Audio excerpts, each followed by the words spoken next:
श्री परमात्मने नमः। जन्म कर्म च मे दिव्यम् एवं ये वेत्ति तत्त्वतः त्यक्त्वा देहं पुनः जन्म न एति माम एति सः अर्जुनः। जन्म यानी बर्थ, जन्म। कर्म यानी कर्म। च मतलब भी, में मेरे। दिव्यम दिव्य। एवं इस प्रकार। यह जो कोई वेत्ति जानता है, तत्वतः वास्तविकता में, त्यक्त्वा छोड़कर, देहम इस शरीर को, पुनः फिर, जन्म जन्म, न कभी नहीं, एति प्राप्त करता, माम मुझको, एति प्राप्त करता है, सह वह, अर्जुन यानी हे अर्जुन। सो श्री कृष्ण कहते हैं, हे अर्जुन, जो मेरे आविर्भाव तथा कर्मों को, दिव्य प्रकृति को जानता है, उसकी मेरी जो दिव्य एक प्रकृति है, उसको जब वो पहचान लेता है, वो इस शरीर को छोड़ने पर भी इस भौतिक संसार में पुनः जन्म नहीं लेता, अपितु मेरे सनातन धाम को प्राप्त होता है। जो पुरुष मेरे जन्म के प्राकट्य के और उसके कर्मों के तत्वों को इस प्रकार दिव्य और अलौकिक जान लेगा, वो शरीर को त्याग देने के बाद भी मेरे साथ रहेगा और वो जन्म दोबारा नहीं लेगा, वो मुझे प्राप्त होगा। छठे श्लोक में भगवान के दिव्य धाम से उनके अवतरण की व्याख्या हो चुकी है। जो मनुष्य भगवान के आविर्भाव के सत्य को समझ लेता है, वो इस भव बंधन से मुक्त हो जाता है और इस शरीर को छोड़ते ही वो तुरंत भगवान के धाम को लौट जाता है। भव बंधन से जीव की ऐसी मुक्ति सरल नहीं। निर्विशेषवादी तथा योगी जन पर्याप्त कष्ट तथा अनेकानेक जन्मों के बाद ही मुक्ति प्राप्त कर पाते हैं। इतने पर भी उन्हें जो मुक्ति भगवान की निराकार ब्रह्म ज्योति में तादात्म्य प्राप्त करने के रूप में मिलती है, वो आंशिक होती है और इस भौतिक संसार में लौट आने का भय बना रहता है। किंतु भगवान के शरीर की दिव्य प्रकृति तथा उनके कार्यकलाप को समझने मात्र से भक्त के इस शरीर का अंत होने पर भगवत धाम को प्राप्त करता है और उसे इस संसार में लौट आने का भय नहीं रहता। ब्रह्म संहिता में यह बताया गया है कि भगवान के अनेक रूप तथा अवतार हैं। अद्वैत अच्युत मनादि मंतर अंतर रूपम।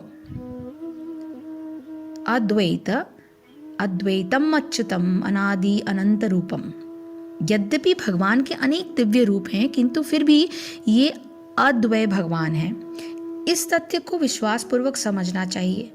यद्यपि यह संसारी विद्वानों तथा ज्ञान योगी के लिए अगम्य है, जैसे कि वेदों में कहा गया है,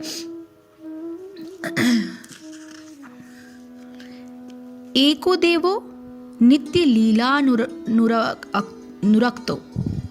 एको देवो नित्य लीला नुरक्तो भक्त व्यापी हृदयंतरात्मा। एक भगवान अपने निष्काम भक्तों के साथ अनेकानेक दिव्य रूपों में सदैव संबंधित हैं। इस वेद वचन की स्वयं भगवान ने गीता के इस श्लोक में पुष्टि की है। जो इस सत्य को वेद तथा भगवान के प्रमाण के आधार पर स्वीकार करता है और शुष्क चिंतन में समय नहीं गवाता, वह मुक्ति की चरम सिद्धि प्राप्त करता है। इस सत्य को श्रद्धा पूर्वक स्वीकार करने से मनुष्य निश्चित रूप से मुक्ति लाभ कर सकता है। इस प्रसंग में वैदिक वाक्य तत्वमसि लागू होता है। जो कोई भगवान कृष्ण को परब्रह्म करके जानता है या उनसे यह कहता है कि आप वही परब्रह्म श्री भगवान हैं, वो निश्चित रूप से अविलंब मुक्त हो जाता है। फलस्वरूप उसे भगवान की दिव्य संगति की प्राप्ति निश्चित हो जाती है। दूसरे शब्दों में ऐसा श्रद्धालु भक्त सिद्धि प्राप्त करता है। इसकी पुष्टि निम्नलिखित वेद वचन से होती है। तमेव विदित्वावाति मृत्युमेति नान्यः पंथा विद्यते य न्याय। श्री भगवान को जान लेने से ही मनुष्य जन्म तथा मृत्यु से मुक्ति को पूर्ण अवस्था प्राप्त कर सकता है। इस सिद्धि को प्राप्त करने का कोई अन्य विकल्प नहीं। इसका कोई विकल्प नहीं है का अर्थ ये नहीं है कि जो श्री कृष्ण को भगवान के रूप में नहीं मानता वो अवश्य ही तमोगुणी है और मधु पात्र को केवल बाहर से चाट कर या भगवत गीता की विद्वतापूर्ण संसारी विवेचना करके मोक्ष प्राप्त नहीं कर सकता। ऐसे शुष्क दार्शनिक भौतिक जगत में महत्वपूर्ण भूमिका निभाने वाले ऐसे कई हो सकते हैं, किंतु वे मुक्ति के अधिकारी नहीं होते।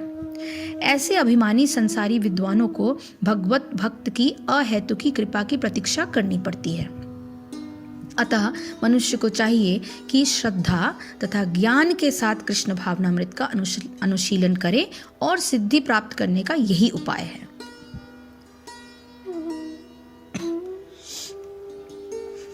ये श्लोक अत्यंत ही महत्वपूर्ण है और भगवान ने अपने प्रकट होने को अपना दिव्य जन्म और साधु प्रवृत्तियों के संरक्षण एवं पाप प्रवृत्तियों के विनाश को अपना दिव्य कर्म इसमें उन्होंने बताने की कोशिश की है। दिव्यता से तात्पर्य उनकी अलौकिकता तो है ही, साथ ही उनकी प्रकाश रूपता भी है। एक दीपक स्वयं प्रकाशमान होते हुए उस वस्तु को भी प्रकाशित कर देता है जिस पर उसका प्रकाश पड़ता है। इसी तरह भगवान का प्राकट्य और उनके कर्म स्वयं प्रकाश रूप हैं। उनसे दूसरे मनुष्य का जीवन और उनके कर्म भी प्रभावित हो जाते हैं। अर्थात भगवान के गुण, विशेषतया उनकी निस्वार्थता, उन मनुष्यों के अंदर भी आने लगते हैं जो श्रद्धापूर्वक उनके जन्म और कर्मों की दिव्यता जान लेते हैं।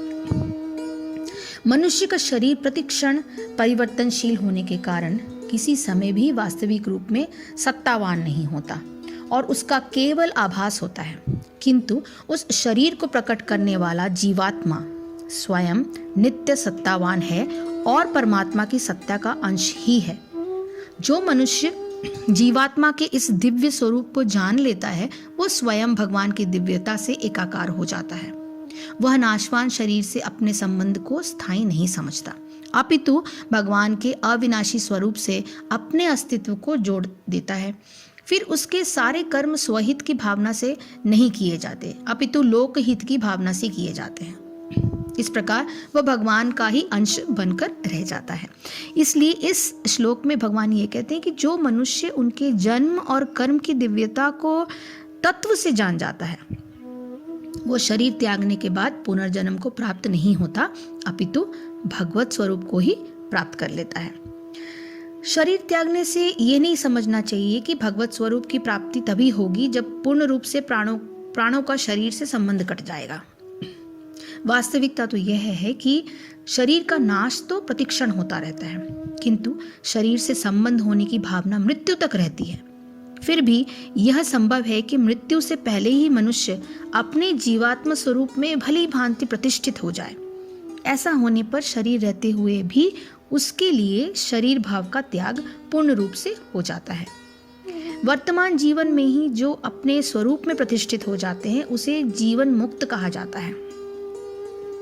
उनके लिए फिर मृत्यु का कोई महत्व नहीं रहता। मृत्यु के बाद उनके पुनर्जन्म होने का तो कोई प्रश्न ही नहीं उठता। जीवन मुक्त हो जाने के बाद वे इसी जीवन में भगवत स्वरूप को प्राप्त कर लेते हैं, यानी शरीर से उनका कोई वास्ता नहीं होता। उनका जो जोड़ होता है, जो मन से जो कनेक्शन होता है वो भगवान के प्रति होता है, और इससे तो शरीर का कोई लेना देना है ही नहीं, क्योंकि हम सभी को मालूम है शरीर जो है वो मिटने वाली चीज है। धर्म ग्रंथों में भगवान के जन्म की दिव्यता को उनके अवतार के रूप में वर्णित किया गया है। अवतार के विषय में जो शंकाएं उठती हैं वे मनुष्य शरीर को वास्तविक समझने के भ्रम पर आधारित है। स्वनाम धन्य नित्य लीलालीन पूज्य श्री हनुमान प्रसाद जी पोद्दार लिखते हैं, उनका कहना है कि जो कुछ भी पदार्थ तुम्हारे मन से या इंद्रियों से दिखलाई पड़ते हैं सब कल्पित हैं, सब कल्पना है, बिना हुए ही कल्पना की दृष्टि से दिखते हैं, वस्तुतः है कुछ भी नहीं।